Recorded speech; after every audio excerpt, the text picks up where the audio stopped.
श्रीयुतपदकमलम् श्रीगुरून् वैष्णवांश्च श्रीरूपं साग्रजातं सगण रघुनाथं वितं तं सजीवम् साद्वैतं सावधूतं परिजनसहितं कृष्णं चैतन्यदेवं श्रीराधा कृष्ण पादान् सगण रघुनाथं वितं तं सजीवम् साद्वैतं सावधूतं परिजनसहितं कृष्णं चैतन्यदेवं श्रीराधा कृष्ण पादान् सगण रघुनाथं वितं तं सजीवम् हे कृष्ण करुणा सिंधु दीनबंधो जगतपते गोपेश गोपिका कांत राधा कांत नमस्तुते तप्त कांचन गौरांगी राधे वृंदावनेश्वरी वर्षभानुसुते देवी प्रणमामि हरिप्रिये वाञ्छाकल्पतरु यस्य कृपा सिन्धु एव च पतितानां पावनोभे वैष्णवे नमो नमः जय श्री कृष्ण चैतन्य प्रभु नित्यानंद श्री अद्वैत गदाधर श्रीवासादि गौर भक्त वृंदा हरे कृष्ण कृष्ण कृष्ण हरे हरे हरे राम राम राम हरे हरे नारायणं नमस्कृते नरं चैव नरोत्तमा देवीं सरस्वतीं व्यासं ततो जयुमुदीरधीयते नष्टप्रायेषु भद्रेषु नित्यं भागवत सेविया भगवत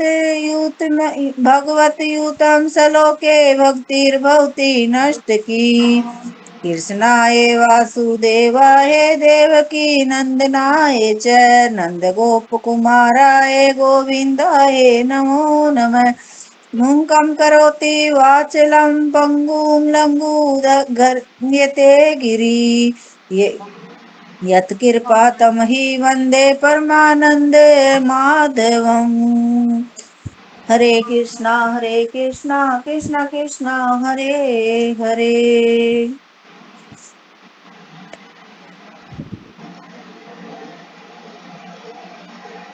हरे कृष्णा सभी को। हरे कृष्णा माता जी। आज पढ़ेंगे हम श्री कृष्णा पुस्तक और इस लेसन है 10वां। इसमें मैं रीडिंग करूंगी और माता जी कुछ समझाना चाहेंगे, माता जी समझा देगी और मैं रीडिंग कर देती हूँ, आप सभी सुन लेना आराम से। हरे कृष्ण। यहाँ पर नल कुंवर तथा मणिग्रीव का उद्धार। पिछले में हमने सुना था कि पिछले में क्या था कि भगवान का विराट रूप माता यशोदा द्वारा श्री कृष्ण को बांधा जाना, ये सुना था हमने पिछले में कि भाई माता यशोदा ने कैसे उसने भगवान के लिए माता यशोदा मक्खन मथ रही थी और फिर भगवान को लीला करनी थी तो भगवान के लिए माता यशोदा ने चूल्हे पर दूध रख रखा था तो वो दूध निकलने लगा तो माता यशोदा गोदी में से उतार दिया भगवान को। तो उतार दिया तो भगवान को गुस्सा आ गया कि भाई मेरे से ज्यादा इम्पोर्टेंट माता ने दूध क्यों दही है। तो भगवान गुस्सा हो गए और क्रोध में आकर जो दूध था दही बिलो रही थी माता यशोदा उसको सबको बखेर दिया और वो जो हांडी थी उसको भी फोड़ दिया। और फिर माता यशोदा ने आके देखा कि भाई इसने ये क्या कर दिया तो माता यशोदा गुस्सा भी हुई और मंद मंद मुस्कुराने भी लगी।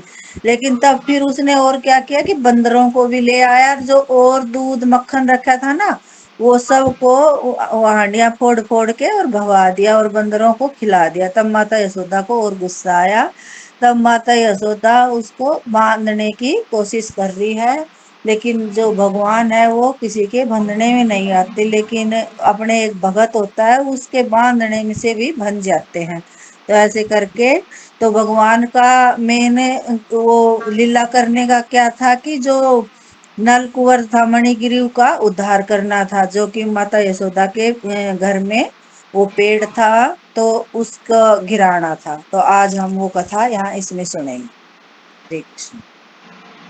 यहाँ पर नल कुंवर तथा मणिगिरी के स्थापित होने और नारद ऋषि के प्रेम परम इच्छा से उनके श्री कृष्ण द्वारा उद्धार की कथा का वर्णन किया गया है।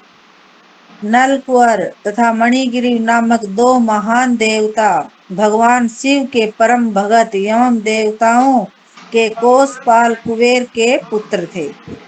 भगवान शिव की कृपा से कुबेर के भौतिक ऐश्वर्य का पारावार न था। जिस तरह धनी व्यक्ति के पुत्र प्राय मदिरा तथा कामनियों के प्रति आसक्त हो जाते हैं, उसी तरह कुबेर के दोनों पुत्र भी मदिरा तथा मैथुन के शिकार थे। एक बार ये दोनों सुख भोग की इच्छा से मंदाकिनी गंगा के तट पर स्थित कैलाश प्रांत में भगवान शिव के उद्यान में प्रविष्ट हुए और वहां मधुर संगीत मदिरा पान करके उस सुगंधित पुष्पों वाले उद्यान में वे साथ में गई हुई सुंदरियों का मधुर संगीत सुनने में लीन हो गए।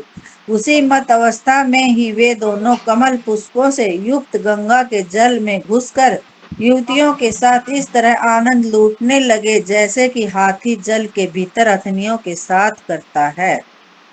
यहाँ भगवान हमें ये बता रहे हैं, प्रभुपाद जी समझा रहे हैं कि भाई जैसे नलकुंवर और मणिगिरी दो नामक महान जो देवता शिव के परम भगत थे ये दोनों, और जो इनके पिताजी थे वो कुबेर। कुबेर देवता कौन होते हैं? धन के, मान लो जो धन होता है उसके मान लो कोष के मालिक।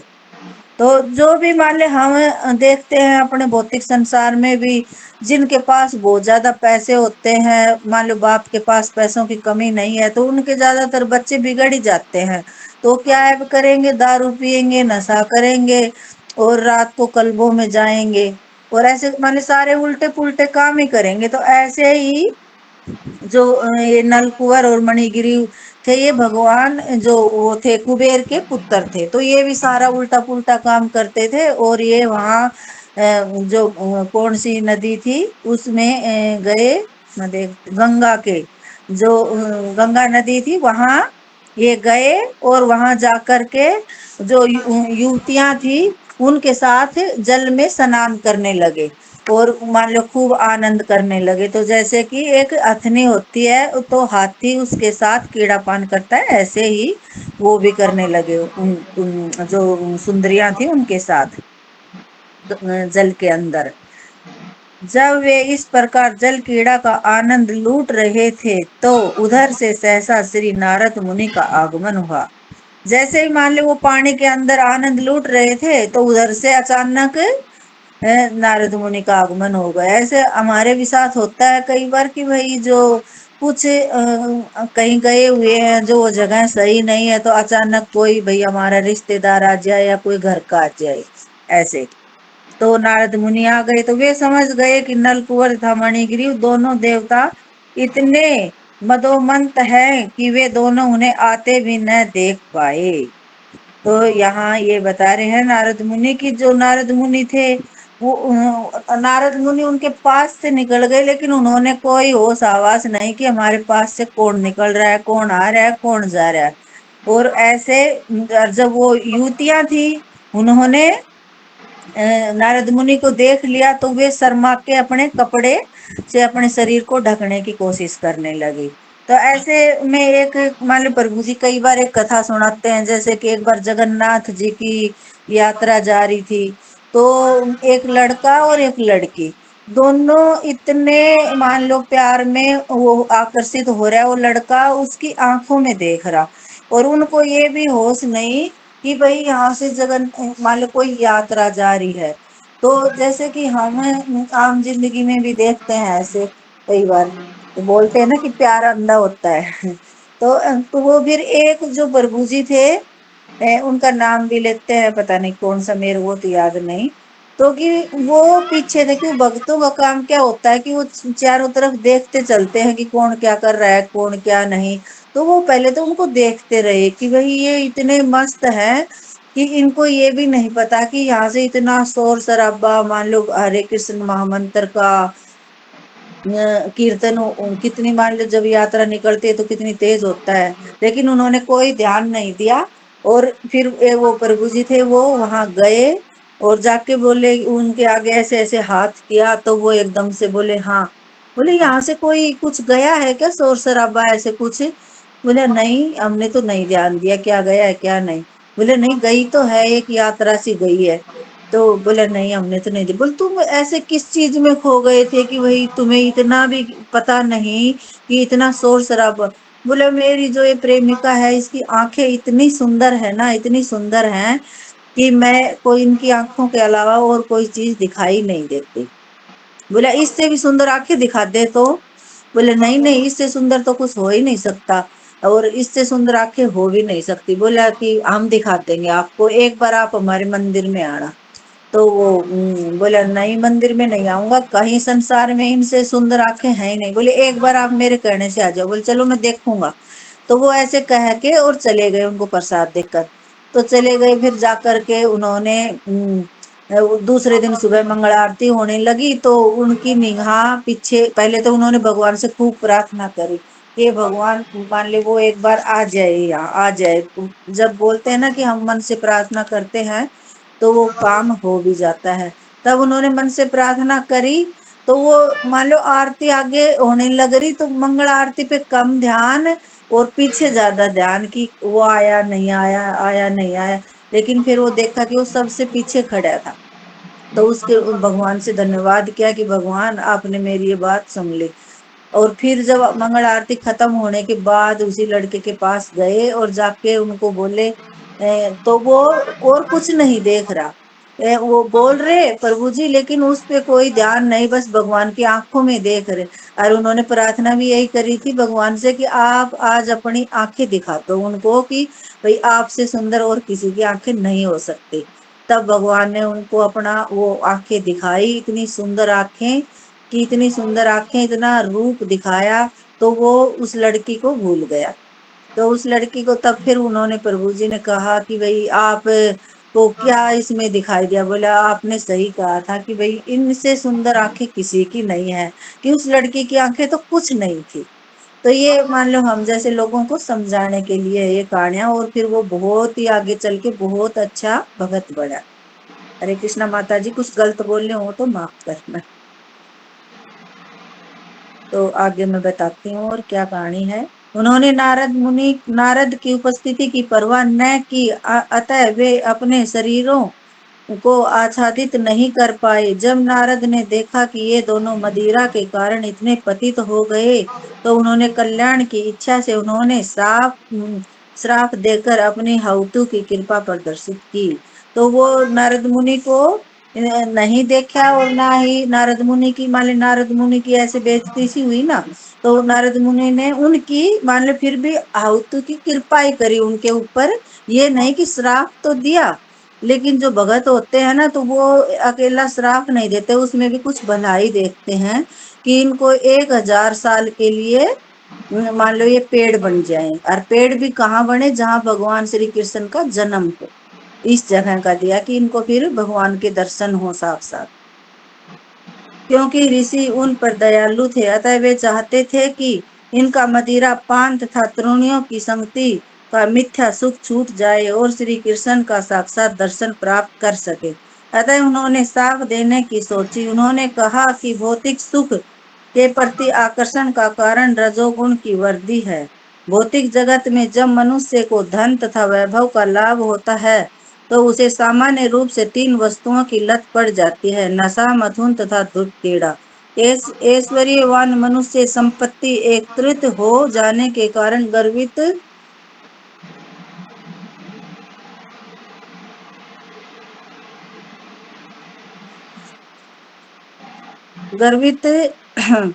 हो उठने से इतने निर्दयी हो जाते हैं कि वे कसाई घर खोल खोल कर पशुओं की हत्या करते हैं और यह सोचते हैं कि उनकी मृत्यु कभी नहीं होनी है।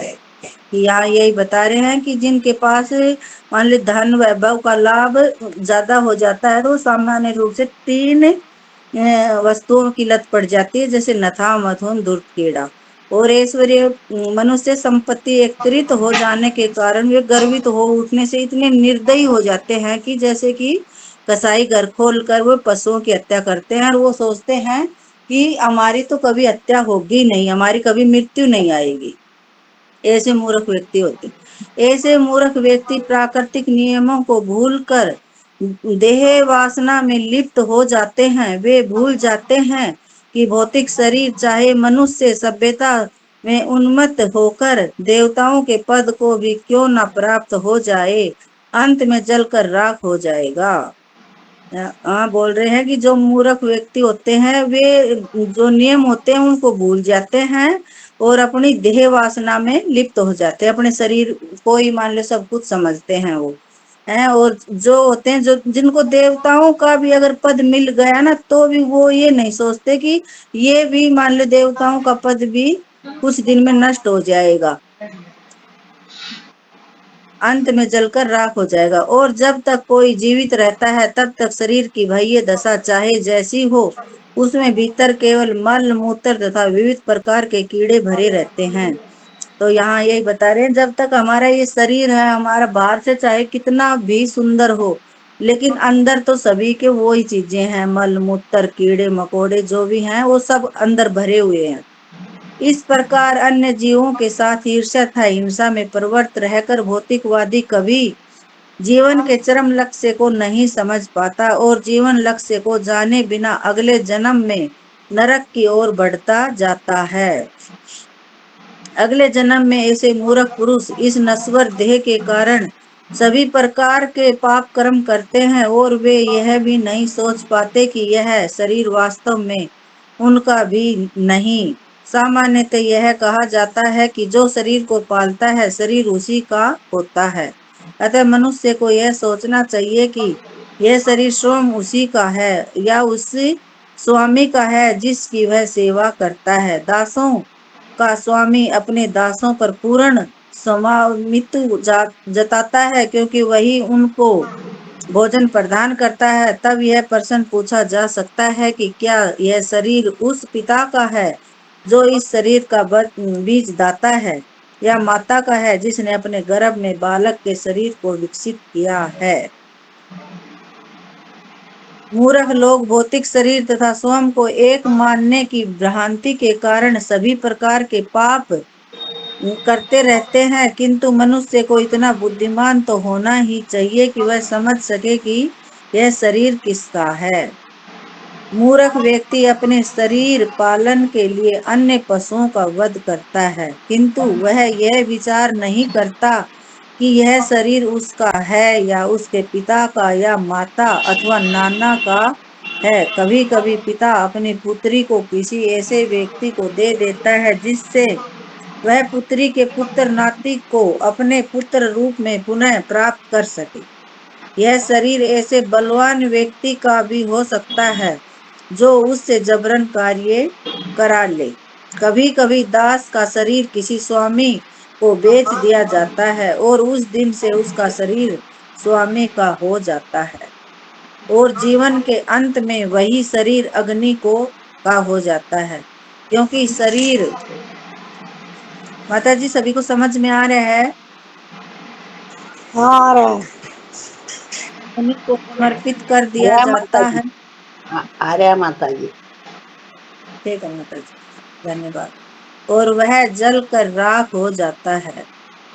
यह शरीर सड़क पर फेंक दिया जाता है जिससे उसे कुत्ते तथा गिद्ध खा जाएं। ये अपने शरीर के बारे में बता रहे हैं कि भाई ये शरीर किसी काम का नहीं है। ये आखिर में मान लो कोई, मान लो हर एक उसमें जो ये होती है संप्रदाय, जैसे कि किसी में इसको जलाते हैं, किसी में इसको फेंक देते हैं, किसी में मान लो गाड़ते हैं, ऐसे शायद बता रहे। माता जी समझा देगी, मैं तभी पढ़ने लग गई। मको माता जी फिर इतना टाइम मैं वेस्ट कर दूंगी, फिर माता जी समझा भी नहीं पाएंगे, टाइम हो जाएगा।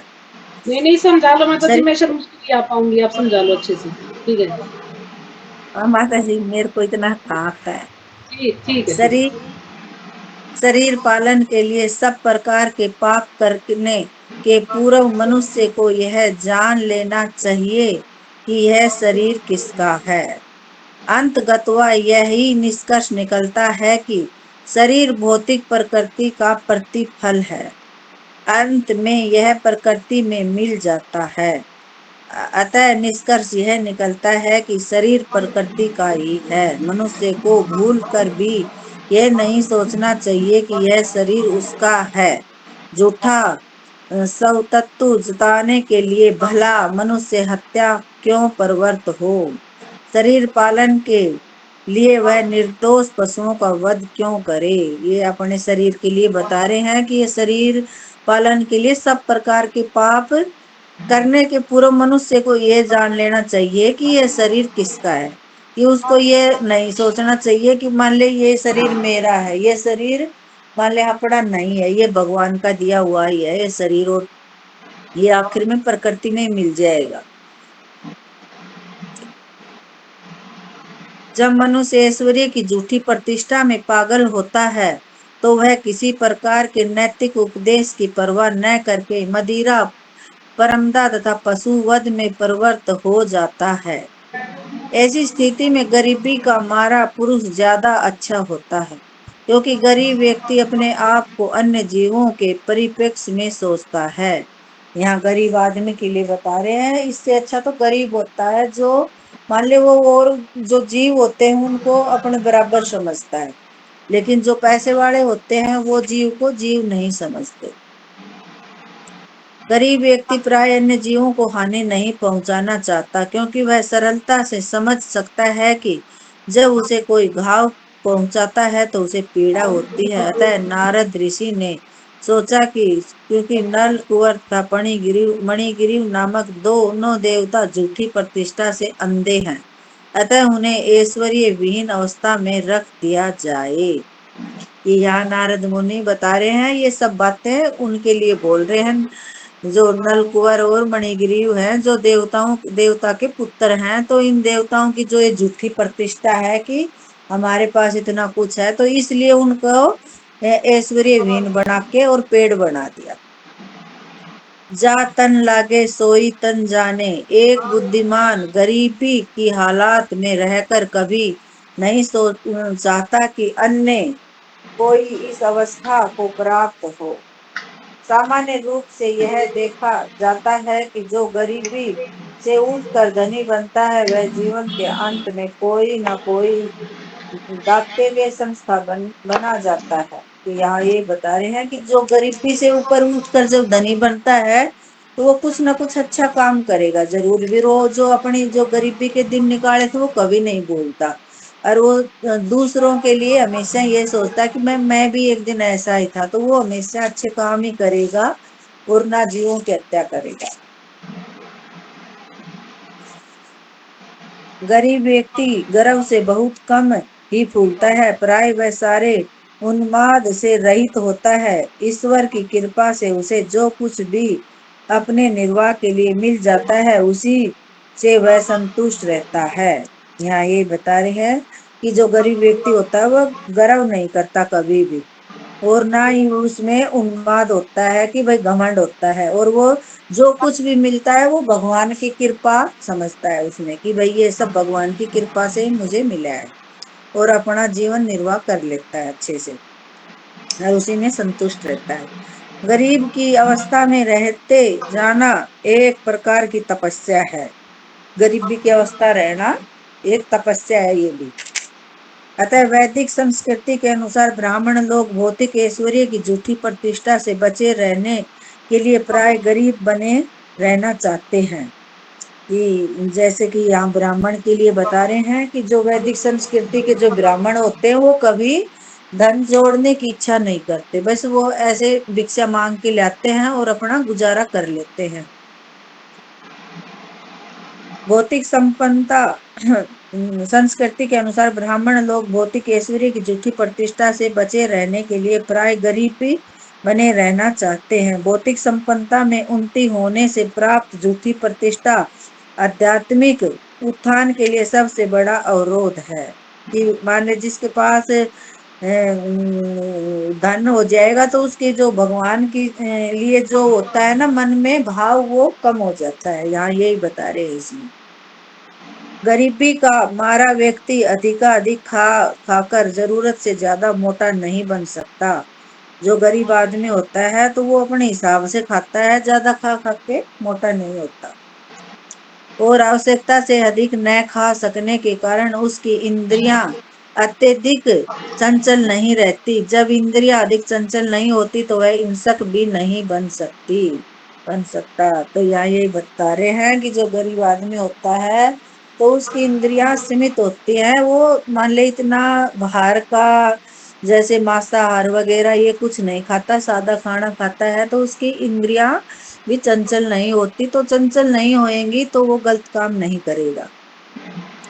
गरीबी का दूसरा लाभ यह है कि साधु पुरुष किसी गरीब के घर में सरलता से प्रवेश कर सकता है और गरीब व्यक्ति साधु पुरुष की संगति का लाभ उठा सकता है।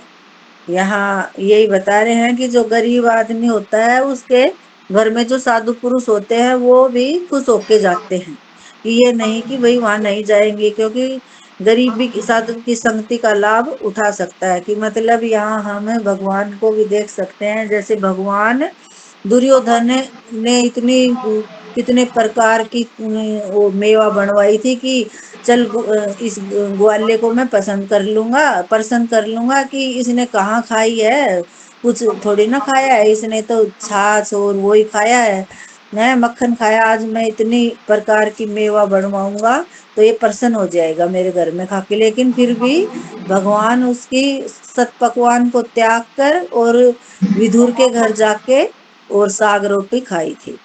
तो हम ऐसे भगवान हमें समझा रहे हैं ये ऐसे ऐसे उदाहरण देकर।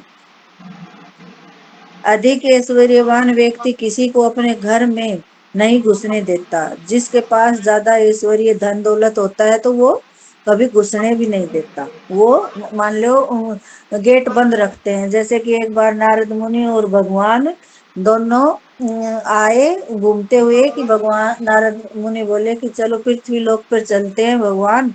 भगवान बोले ये देखते हैं कि भाई वहां क्या रोल गोल लेते हैं लोगों की। तो वहां गए, पहले एक सेठ के घर में गए तो जाके दरवाजा खटखटाया। तो दरवाजा खटखटाया तो सेठ आया, बोले क्या बात है, बोले थोड़ी भिक्षा दो।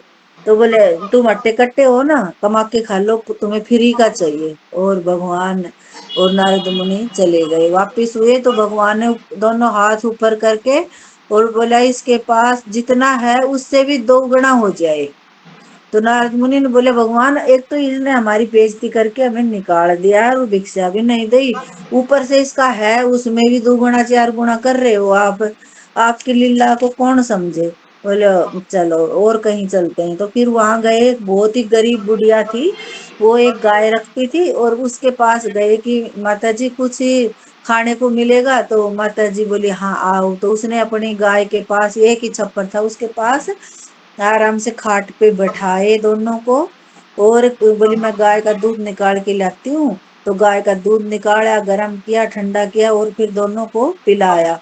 तो भगवान प्रसन्न हुए दोनों, और नारद मुनि और भगवान वापिस चले गए। फिर जाते समय नारद मुनि न भगवान ने ऊपर हाथ किए और बोले कि इस जो बुढ़िया है इसकी ये गाय है ना ये मर जाए। तो नारद मुनि बोले भगवान आपकी लीला तो मैं समझ ही नहीं पाया। जिसने हमें दुधकारा उसको तो 2 गुना 4 गुना दे दिया, और इसके पास ये गाय का ही सहारा था, इसको भी आपने मरने का वो दे दिया। जब भगवान ने बोला कि आप नारद मुनि इस गुड़िया को मैंने इसलिए ये दिया है, इसकी मौत होने वाली है 2 4 दिन में। अगर इसकी गाय नहीं मरेगी तो ये फिर इस संसार में आएगी, क्योंकि इसका मन गाय में रहेगा। और अब ये जब इसकी गाय मर जाएगी तो इसका कहीं मन नहीं रहेगा, सीधा मेरे ऊपर ही, मेरे धाम में ही आएगी ये। इसलिए मैंने ये वरदान दिया है। और सेठ को मैंने इसलिए 2 गुना किया है कि वो पहले इतना माया में फंसा हुआ है, और उसके पास और धन हो जाएगा तो वो बिल्कुल और ज्यादा धन में मोह माया में फंस जाएगा। इसलिए मैंने उसको 2 गुना 4 गुना देने का वरदान दिया है। जब भगवान की माया तो भगवान ही जान सकते हैं। आगे पढ़ती हूँ। गृहस्थ अतः गृहस्थ से किसी वस्तु को मांगने के बहाने वह किसी के घर में जा सकता है, ग्रस्त जो ग्रह कार्यों में व्यस्त रहने के कारण आध्यात्मिक उन्नति के विषय में सामान्यतः सब कुछ भूला रहता है और साधु पुरुष की संगति से लाभ उठा सकता है। साधु की संगति द्वारा एक गरीब मनुष्य को मुक्त होने के लिए काफी अवसर मिलता रहता है। यदि लोग साधु पुरुषों तथा भगवत भक्तों की संगति से वंचित रहकर भौतिक ऐश्वर्य तथा झूठी प्रतिष्ठा से फूले रहे तो इससे क्या लाभ। यहाँ यही बता रहे हैं कि भाई जो ग्रस्त होते हैं वो ग्रह कार्यों में उलझे रहते हैं।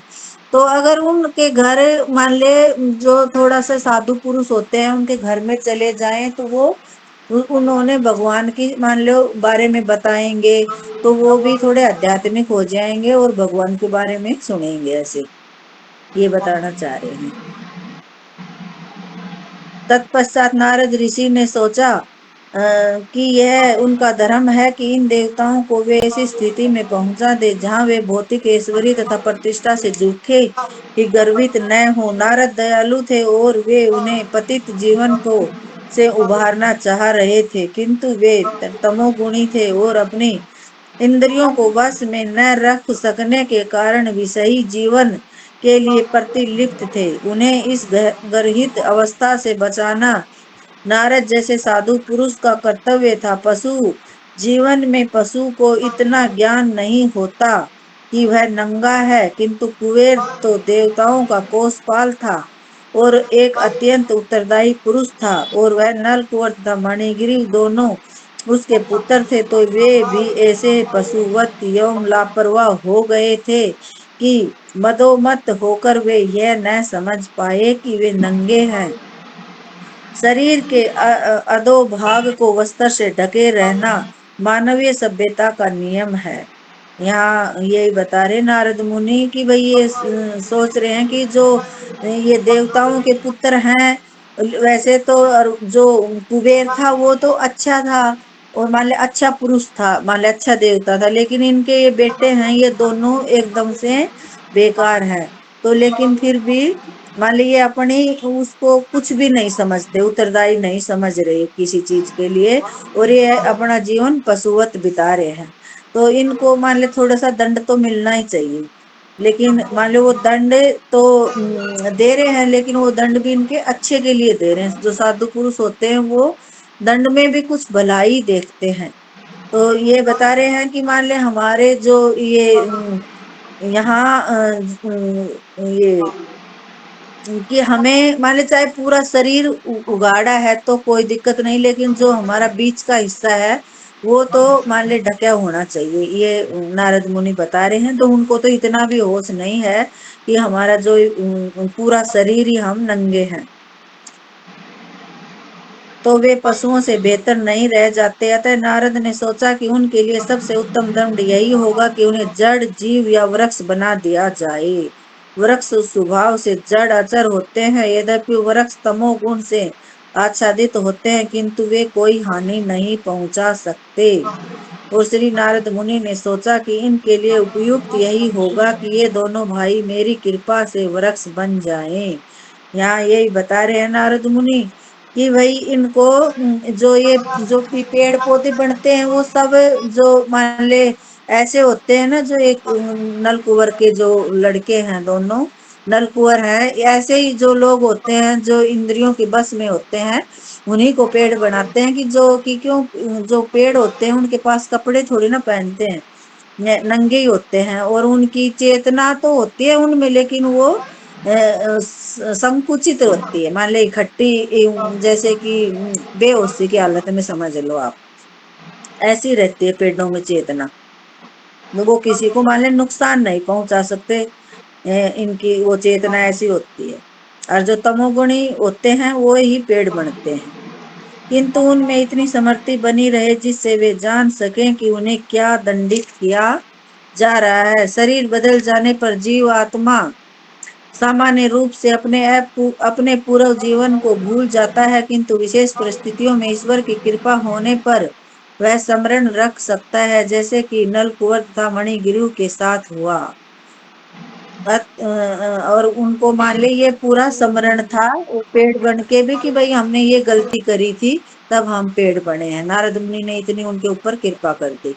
अतः श्री नारद मुनि ने विचार किया कि इन दोनों देवों को देवताओं के 100 वर्ष तक वृक्षों के रूप में क्यों ना रहने दूं, और इसके बाद भगवान के आहुति की कृपा से इन्हें भगवान के साक्षात दर्शन हो सकेंगे। इस प्रकार वे पुनः देवताओं का तथा भगवत भक्तों का जीवन प्राप्त कर सकेंगे। इसके बाद ऋषि नारद अपने धाम नारायण आश्रम को लौट आए और वे दोनों देवता वृक्ष के परिणित हो गए, जिनका नाम यमला अर्जुन पड़ा। यमला अर्जुन दोनों का नाम पड़ा था उन पेड़ों का। दोनों देवताओं पर नारद की आहुति की कृपा हुई, जिससे वे नंद के आंगन में उग सके और भगवान श्री कृष्ण का साक्षात दर्शन कर सके।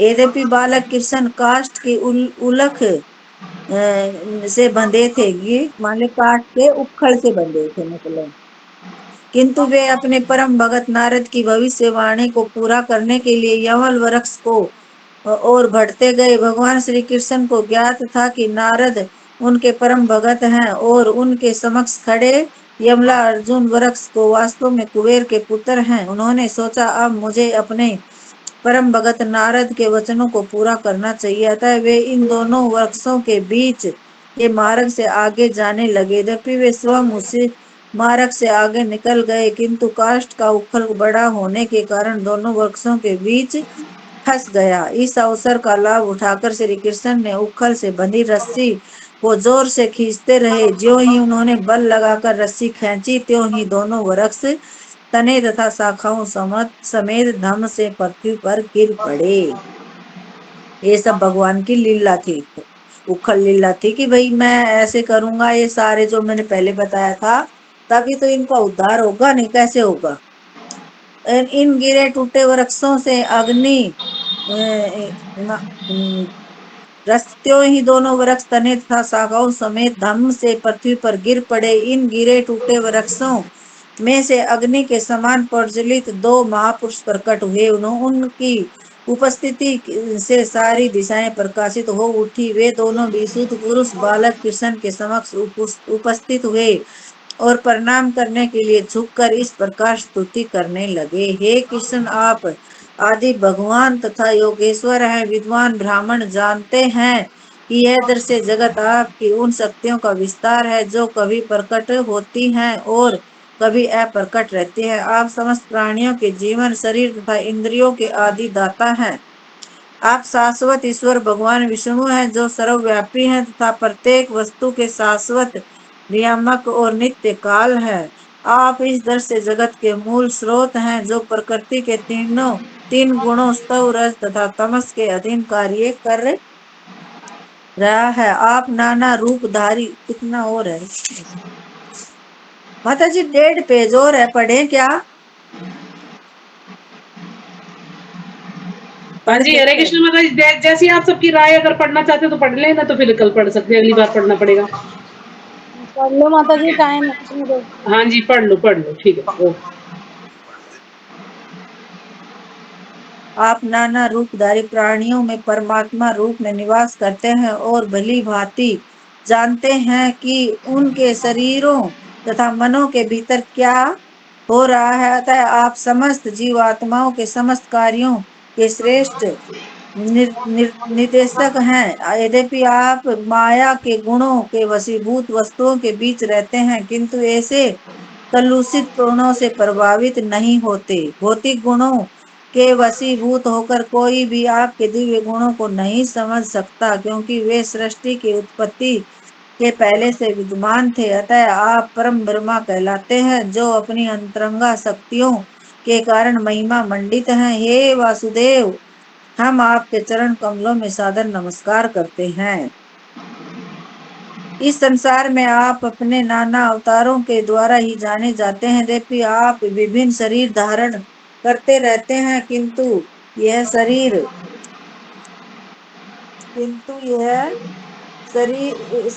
भौतिक सृष्टि के अंग स्वरूप नहीं होते। ये शरीर असीम ऐश्वर्य, बल, सौंदर्य, यश, बुद्धि तथा त्याग की दिव्य शक्तियों से पूरित रहते। इस संसार में शरीर तथा शरीरी में अंतर होता है, किंतु आप अपने मूल आध्यात्मिक शरीर में प्रकट होते रहते हैं। अतः आपके लिए ऐसा भेद नहीं रहता। जब आप प्रकट होते हैं तो आपके असामान्य कार्य सूचित करते हैं कि आप श्री भगवान हैं। ऐसे असामान्य कार्य करना इस जगत में रहने वाले किसी भी प्राणी के लिए संभव नहीं है। आप परम भगवान सभी जीवों के जन्म मृत्यु का मुक्ति के कारण हैं और आप अपने सभी अंशों से पूर्ण हैं। आप किसी को कोई भी वर दे सकते हैं। हे भगवान, हे भाग्य तथा कल्याण के कारण स्वरूप, हम आपको सादर नमस्कार करते हैं। आप सर्वव्यापी शांति दाता तथा यदुवंश के परम पुरुष हैं। हे प्रभु, हमारे पिता कुबेर आप दास हैं। इसी तरह श्री नारद भी आपके सेवक है और यह उन्हीं की कृपा है कि हम आपके साक्षात दर्शन हो सके। अतः हम प्रार्थना करते हैं कि हम आपकी महिमा का कथन करते तथा आपके दिव्य कार्य कल्पों का श्रवण करते हुए आपकी दिव्य प्रेमा भक्ति में लगे रहें। हमारे हाथ तथा अन्य अंग आपकी सेवा में रत रहें और हमारे मन आपके चरण कमलों में केंद्रित रहे और हमारे सिर आपके सर्वव्यापक विराट स्वरूप के समक्ष सदा नत रहें। यहाँ वो दोनों जो पेड़ थे तो आदमी मान ले बन के खड़े हुए हैं, तो वो भगवान को ये सब कुछ भगवान से प्रार्थना कर रहे हैं कि आप ही हैं सब कुछ भगवान। और मान ली ये जो भी बातें मैंने सारी बताई हैं तो वो भगवान की मान ली स्तुति कर रहे हैं दोनों कि आप ही हैं सब कुछ और हम हमेशा आपकी सेवा में लगे रहे। हमारा मन भी, हमारे इंद्रियां भी और हम आपके चरण कमलों में हमारा मन हमेशा केंद्रित रहे और हमारा सिर आपके विराट स्वरूप पे हमेशा झुका रहे। ये सारी स्तुति कर रहे हैं कि जो मेरे पिता हैं वो भी आपके दास हैं और ऋषि नारद हैं वो भी आपके सेवक हैं और जो भी यहाँ सब कुछ है वो आप ही का दिया हुआ है, हमारा कुछ भी नहीं है। ये सब उन भगवान से प्रार्थना कर रहे हैं। जब नल कुंवर तथा मणिगिरी ने अपनी स्तुति समाप्त की तो गोकुलाधीश बाल कृष्ण जो यशोदा द्वारा उखल से बंधे गए थे हंसे और बोले, यह मुझे पहले से ज्ञात था कि मेरे प्रिय भगत नारद ने तुम दोनों को देवकुल के अद्वितीय सौंदर्य तथा ऐश्वर्य के कारण उत्पन्न गर्व ग्रहित स्थिति से उभारने के लिए आहुति की दया प्रदर्शित करी है। यहाँ भगवान बोल रहे हैं कि जो मेरे वो थे भगत ये नारद मुनि, उन्होंने आपकी भलाई के लिए ये काम किया था कि क्यों आप ज्यादा जैसे कि अपनी भाषा में घमंड हो गया था या ज्यादा मान ले बदमाशियां करने लग गए थे। आहुति की दया प्रदर्शित की है। उन्होंने तुम्हें नरक में जाने से बचाया है। ये सारी बातें मुझे पहले से ज्ञात हैं। भगवान कह रहे हैं कि ये सारी बातें मेरे को पहले से ही पता था, लेकिन तुम्हें नरक में जाने से बचाया है। तुम लोग भाग्यशाली हो कि उन्होंने न केवल तुम्हें श्राप दिया अपितु तुम दोनों ने उनके दर्शन भी किए। कि आप बहुत भाग्यशाली हो कि उन्होंने श्राप भी दिया लेकिन और आपने मेरे दर्शन भी किए। यदि कोई बद्ध जीव संयोगवश नारद जैसे साधु पुरुष का साक्षात दर्शन प्राप्त करता है तो सदैव गंभीर और सब पर दयालु रहते हैं, तो वह तुरंत ही मुक्त हो जाता है। तो जो नारद मुनि है इनका मान ली किसी को दर्शन मिल गया तो वो बहुत ही भाग्यशाली होता है। जैसे कि एक बार जो कौन मिला था जो वो शिकारी था, उसका क्या नाम था, तो वो कितना फिर अच्छा भगत बना। ऐसे ही ध्रुव महाराज को देख लो, मान लीजिए सबके ऊपर कृपा करते हैं नारद मुनि। और भी बहुत ज्यादा उदाहरण है लेकिन अभी टाइम नहीं है। यदि कोई बज्जीव संयोगवश नारद जैसे साधु पुरुष के साक्षात दर्शन प्राप्त करता है तो सदैव गंभीर और सब पर दयालु रहते हैं, तो वह तुरंत ही मुक्त हो जाता है। यह तो वैसा ही हुआ जैसे कोई सूर्य के पूर्ण प्रकाश में हो तब किसी प्रकाश की दृष्टि वेदान नहीं हो सकता। अतः ये नलकुंवर था मणिगिरी, अब तुम्हारा जीवन सफल हो गया है क्योंकि तुम्हारे हृदय में मेरे प्रति उत्कर्ष प्रेम उत्पन्न हो चुका है। इस संसार में यह तुम्हारा अंतिम जन्म है। अब तुम अपने पिता के धाम स्वर्गलोक को जा सकते हो और भक्ति करते रहने के कारण तुम इसी जीवन में मुक्त हो सकोगे। इसके पश्चात उन दोनों ने भगवान की कई परिक्रमाएं की और बार बार प्रणाम करके वह वहां से चले गए और भगवान उसी प्रकार उखल से बंधे वहीं पर रहे। तो इस प्रकार लीला पुरुषोत्तम भगवान श्री कृष्ण के अंतर्गत नल कुंवर तथा मणिग्रीव का उद्धार नामक 10वें अध्याय के भक्ति वेदांत तात्पर्य पूर्ण हुए। हरे कृष्णा। तो भगवान शायद माता जी बताएगी कि वहां मान लो उन्हीं को दिख रहे थे वो और भगवान को दिख रहे थे, उनके बीच में वार्तालाप हो रही थी, लेकिन वैसे उखड़ के बंधे हुए थे और किसी को शायद नहीं दिख रहे थे वो। हरे कृष्णा माता जी, मैंने पढ़ दिया है और आप कुछ मोटा माटी बताओ, टाइम हो तो बता दो। और मैंने तो जैसा पढ़ा था वैसा कर दिया। हरे कृष्णा। सभी भक्तों को दंडवत प्रणाम। हरे कृष्ण माता जी। एक बार सब अनम्यूट करके माता जी का धन्यवाद करेंगे हरे कृष्ण महामंत्र बोल के। इतने अच्छे से माता जी ने इसको पूरे चैप्टर को एक्सप्लेन किया है। हरे कृष्ण हरे कृष्ण हरे कृष्ण कृष्ण कृष्ण हरे हरे, हरे राम राम राम हरे हरे। हरे राम हरे राम कृष्ण माता राम हरे जी, हरे कृष्ण माता जी धन्यवाद हाँ प्रणाम। जी, हरे कृष्ण। हरे कृष्णा वैसे तो कृष्णा क्या है कि कृष्णा माता जी हरे वो हरे दोनों जो थे हरे नल राम कुंवर और मणिग्रीव, राम राम हरे हरे हरे जो नल कृष्णा कुंवर और मणिग्रीव थे वैसे तो भगवान से ही वार्तालाप कर रहे थे वो। हरे राम लेकिन शायद मैंने कहीं सुना था कि वहां पे जो उनके कुछ ग्वाल बाल भी थे ना, भगवान के जो सखा थे, शायद उनको दिखाई दे रहे थे। तो कहते ना कि एक पेड़ कैसे गिर गए, कहीं कोई कैसी शक्ति आ गई या उसने कंस ने कुछ करवाया, ऐसा सब सोच रहे थे ना कि जो पता नहीं क्या चक्कर हुआ। तो वो कुछ कहते नहीं, हमने देखा है कि कृष्ण ने ही गिराया ये, हमने देखा है कृष्ण ने गिराया। तो इस प्रकार से शायद किसी और को भी दिखाई दी है। बाकी और पक्का जैसे अभी महाभारत चल रही है तो उसमें कोई ऐसा वृत्तांत आएगा तो शायद उसमें पता चल जाएगा। और दूसरा आप जो बता रहे थे ना, वो सड़क पर फेंक देते हैं लाश को, तो जो पारसी लोग है ना माता जी, वो पारसी लोग जो है ऐसे डेड बॉडी को डाल देते हैं, उन्होंने एक जगह बनाई रखी होती है उसमें वहीं पे डाल देते हैं, तो जलाते नहीं है पारसी लोग, ना जलाते हैं ना दफन करते हैं।